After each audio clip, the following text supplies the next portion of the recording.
Hello friends, பூங்காற்று திரும்புமா இன்றைய Sunday special எபிசோடில் என்ன நடக்கலாம் அப்படிங்கிறத பற்றி பார்க்கலாம். இன்றைக்கான எபிசோட் இன்ட்ரெஸ்டிங்கான எமோஷனல் எபிசோட் அப்படின்னே சொல்லலாம். ரொம்பவுமே சுவாரஸ்யமாகவும் சந்தோஷமாகவும் இருந்துச்சு. இன்றைக்கான எபிசோட் ஆரம்பிக்கும் போதே ஆனந்தி அப்படியே ரொம்ப கோவத்தோடு அப்படியே ரூம்லேருந்து அப்படியே வெளியில் வந்துட்டு இருக்காங்க. அடுத்து பார்த்தோம் அப்படின்னா வெளியில் எல்லாம் போயிருந்தாங்களா தீம் பார்க்கு, எல்லாரும் அவங்க அப்பா எல்லாருமே வந்துடுறாங்க. வந்ததுக்கப்புறம் என்னம்மா என்ன இதுன்னு சொல்லி கேட்டுட்டு எல்லாம் பேசுகிறாங்க. அதுக்கப்புறம் பார்த்தா அவங்க அண்ணன் மட்டும் தனியாக இருக்கும்போது அவங்க அண்ணன்கிட்ட வந்து ஆனந்தி சொல்கிறாங்க, உங்கள் மாப்பிள்ளை உள்ளே கடக்கிறாரு, போய் என்னன்னு பாரு அப்படிங்கிற மாதிரி சொல்கிறாங்க. ஏன்னா ஆனந்திக்கு தெரிஞ்சு போச்சு எல்லாம் திட்டம் போட்டு தான் செஞ்சுருக்காங்கன்னு. இப்போ பார்த்தா அவங்க அண்ணன் மனோவர் இருக்காங்களா, போய் இப்போ உள்ளே பார்க்கும்போது வீரா வந்து அப்படியே அடி வாங்கி அப்படியே கலக்கத்தில் கிடக்கிறாங்க. தெரிஞ்சு போது விழுந்துருக்கு அப்படின்னு சொல்லிட்டு அவங்களுக்கும் அப்படியே ஒரு மாதிரி பேசிட்டு அப்படியே சமாளிச்சுட்டு போயிடுறாங்க. அடுத்து பார்த்தோம்னா கிச்சனில் குமரனோட அம்மா இருக்கிறாங்க, அவங்க தங்கச்சி இருக்காங்க. அந்த இடத்துக்கு இன்பா வந்து இந்த மாதிரி நான் தப்பு பண்ணிட்டேன், நீங்கள் குமரன்ட்ட கொஞ்சம் பேசி சமாதானப்படுத்துங்க அப்படிங்கிற மாதிரி சொல்கிறாங்க. சரிவா பேசுகிறேன் அப்படிங்கிறாங்க. ஆனால் அவங்க தங்கச்சி வந்து பண்ணது பெரிய தப்பு அப்படிங்கிற மாதிரி சொல்கிறாங்க. இருந்தாலும் அவங்க அம்மா வந்து பேசுகிறாங்க. ஆனால் குமரன் வந்து ரொம்பவுமே கோவமாக பேசுகிறாரு. அதனால் ஒன்றுமே சமாதானப்படுத்தி பேச முடியல.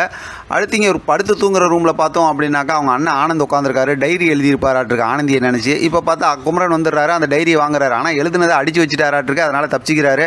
அப்படியே நைஸாக வந்து அதை பார்க்காம போயிடுறாங்க. அடுத்து பார்த்தோம் அப்படின்னா அங்கே கிச்சனில், அதாவது ஆனந்தியோட வீட்டில் கிச்சனில் பார்த்தோம் அப்படின்னா அவங்க அண்ணி பால் காய்ச்சிட்டு இருக்காங்க. அவங்க ஆனந்தி பேசிக்கிட்டு இருக்காங்க. நாங்கள் வெளியில் போனதுக்கப்புறம் என்ன நடந்துச்சு, உன்னை பார்க்கும்போது இதோ மாதிரி இருந்துச்சு அப்படிங்கும்போது இப்போ நடந்த எல்லா விஷயத்தையும் ரொம்ப கவலையாகவும் ரொம்ப கஷ்டமாகவும் ஆனந்தி சொல்கிறாங்க. இதெல்லாம் கேட்டால் அவங்க அண்ணி சரியான கடுப்பாயிடுறாங்க. நான் அவன் வெளியில் தான் உட்காந்துருக்கான், நான் போய் பார்த்துட்டு வரேன்னு சொல்லி இப்போ கரெக்டாக போய் அந்த பேக்கில் இருந்து அந்த தூக்க மாத்திரை எடுத்துகிட்டு வந்துடுறாங்க. இப்போ மசாலா பால் கொடுக்குறேன்னு சொல்லி உள்ளே நல்லா 2-3 மாத்திரையை போட்டு கொண்டு போய் கொடுக்குறாங்க. வீரா குடிச்சதுமே கொஞ்ச நேரம் கழிச்சு இதான் பெட்டா அப்படின்னு சொல்லிட்டு போய்ட்டு அப்படியே தொபுக்கடின்னு உழுந்து அப்படியே தூங்கிடுறாங்க. இப்போ மறுபடியும் பார்த்தோம் அப்படின்னாக்கா குமரனோட தறியை தான் காட்டுறாங்க. அந்த புடவையெல்லாம் சரி பண்ணியாச்சு, எல்லாம் கொண்டு போய் டெலிவரி கொடுத்துலாம் எடுத்துகிட்டு போகிறாங்க.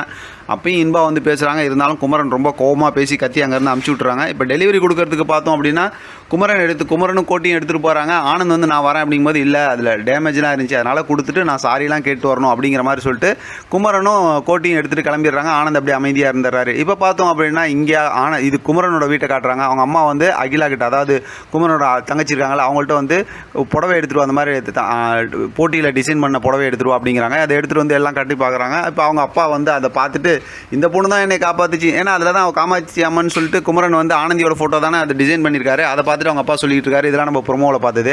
அவங்க பெரியமாவும் வந்துட்டு அதாவது பைத்தியம் முத்தி போச்சு அப்படிங்கிற மாதிரிலாம் பேசுகிறாங்க. இடையில அவங்க அம்மா ரொம்ப கோவப்படுறாங்க. அடுத்து பார்த்தோம்னா மாத்திரை கொடுத்து தூங்க வச்சிடுறாங்க. இப்போ குமரன் வந்து அந்த டேமேஜ் ஆனதெல்லாம் சரி பண்ணார்ல, அதெல்லாம் எடுத்துகிட்டு போய் பார்த்தோம்னா ஆனந்தியோட தறியில் கொண்டு போய் கொடுக்குறாங்க. கூட கோட்டியிருக்காங்க. அந்த பக்கத்து பார்த்தா ஆனந்தியும் இன்பாவும் இருக்காங்க. கொடுத்துட்டு ரொம்ப தேங்க்ஸ் இதெல்லாம் சொல்கிறாங்க. அடுத்து புது ஆர்டர் கொடுக்குறாங்க. அப்பயே பார்த்தா குமரன் வந்து ஆனந்தியை வந்து அப்படியே ஒரு எமோஷனலாகவும் ஒரு லவ்வபலாக தான் பார்க்குறாரு. ரெண்டு பேத்துக்குள்ளார ஒரு மாதிரி ரொமான்ஸ் மூமெண்ட்லாம் நடக்குது. அடுத்து அந்த வேல் ஒன்று ஏற்கனவே இவரோட காப்பிலேருந்து விழுந்து அது ஆனந்தியோட ட்ரெஸ்ஸில் போயிடுச்சு இல்லை, அதுக்கு வந்து அவங்க மறுபடியும் அதை எடுத்து கொடுக்குறாங்க. அதை அவரோட காப்பில் மாட்டிக்கிறாரு. சூப்பரான மூமெண்ட்டாக இருக்குது.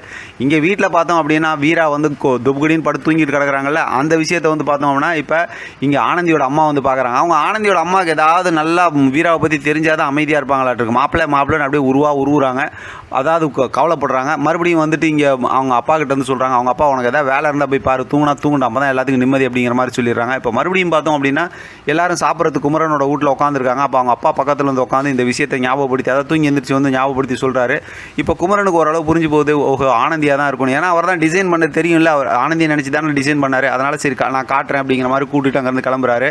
இங்கே பார்த்தோம் அப்படின்னாக்கா ஆனந்தியை வந்து கோயிலுக்கு போயிட்டு வரலாம் அப்படிங்கிற மாதிரி சொல்லிட்டு எல்லாம், அதாவது அவங்க கூட இருப்பாங்களா குணவதி, அவங்களும் அவங்க அண்ணி எல்லாம் சொன்னதுமே இவங்க 3 பேராக கோயிலுக்கு கிளம்புறாங்க. இப்போ குமரன் வந்து அவங்க அப்பாவை கூப்பிட்டு ஆனந்தியை பார்க்க வரும்போது ஃபோன் பண்ணுறாங்க. குணவதி தான் ஃபோனை எடுக்கிறாங்க. குணவதி கிட்ட கேட்கும்போது இது மாதிரி எல்லாம் கோயிலுக்கு போயிருக்கோம் அப்படின்னு சொல்லிடுறாங்க. சரி சொல்லி கோயிலுக்கு போகலான்னு சொல்லிட்டு இப்போ குமரன் வந்து அவங்க அப்பாவை கூப்பிட்டு நேராக கோயிலுக்கு போயிட்டு இருக்காரு. அங்கே போனதுமே அந்த பார்க்கிங்கில் இருப்பாங்கல்ல அந்த அண்ணன் வந்து ஏற்கனவே நீங்கள் ஒரு பொண்ணை, உங்கள் அப்பாவை உயிரை காப்பாற்றின பொண்ணை தேடி வந்தீங்களா, அந்த பொண்ணு இன்னைக்கு கோயிலுக்கு வந்திருக்காங்க, உங்கள் நம்பர் இருந்தால் உங்களுக்கு ஃபோன் பண்ணி சொல்லியிருப்பேன்னு சொல்லும்போதே குமரனுக்கு ரொம்ப சந்தோஷமாயிடுது. இப்போ அவங்க அப்பா வந்து கூப்பிட்டு போகலான்னு உள்ளே போய் விளக்கேற்றுறவங்க தான் அவங்க அப்படிங்கிறாங்க. உள்ளே போய் பார்த்தா நிறைய பேர் விளக்கேற்றிட்டு இருக்காங்க. அவங்க அப்பா எல்லாத்தையும் விசாரிச்சுட்டு இருக்காரு. இருந்தாலும் குமரனுக்கு நல்லா புரிஞ்சு போச்சு ஆனந்தி தான் அப்படிங்கிற மாதிரி கொஞ்சம் கொஞ்சமாக புரிஞ்சிச்சு. இப்போ போய் பார்த்துடுறாங்க. பார்த்ததுக்கப்புறம் செம்ம எமோஷனலாக சந்தோஷமாயிடுறாரு அவங்க அப்பா. இப்போ குமரனுக்கும் ரொம்ப சந்தோஷம். அவங்க அண்ணி வந்துடுறாங்க. பார்த்தோம் அப்படின்னா ஒரு சூப்பரான மூமெண்ட்டுங்க. அதெல்லாம் சொன்னால் ரொம்ப நேரம் பேசணும். அதுக்கப்புறம் அவங்க அப்பா வந்து எங்கள் வீட்டுக்கு சாப்பிட வரணுங்கிற மாதிரி சொல்கிறாரு. அது வரங்கிற மாதிரி சொல்கிறாங்க.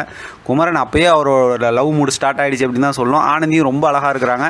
அதுக்கப்புறம் ரொம்ப அழகாக இருக்காங்க ரெண்டு பேருமே. அவங்க அந்த மாதிரி பேசிக்கிட்டு இருக்கிறாங்க. அதோட பார்த்தோம்னா இவங்க எல்லாம் சொல்லிட்டு அங்கேருந்து கிளம்பிடுறாங்க. அதாவது வீட்டுக்கு சாப்பிட்றதுக்கு ஆனந்தியும் அவங்க அண்ணியும் வர சொல்லி அவங்க அப்பா இன்வைட் பண்ணிடுறாரு. குமரனும் சொல்லிடுறாரு. அதுக்கப்புறம் அவங்க அப்பா போக சொல்லிட்டு குமரன் வந்து அப்படியே நினச்சி பார்க்குறாரு. சூப்பரான சாங் ஒன்று ஓடுது.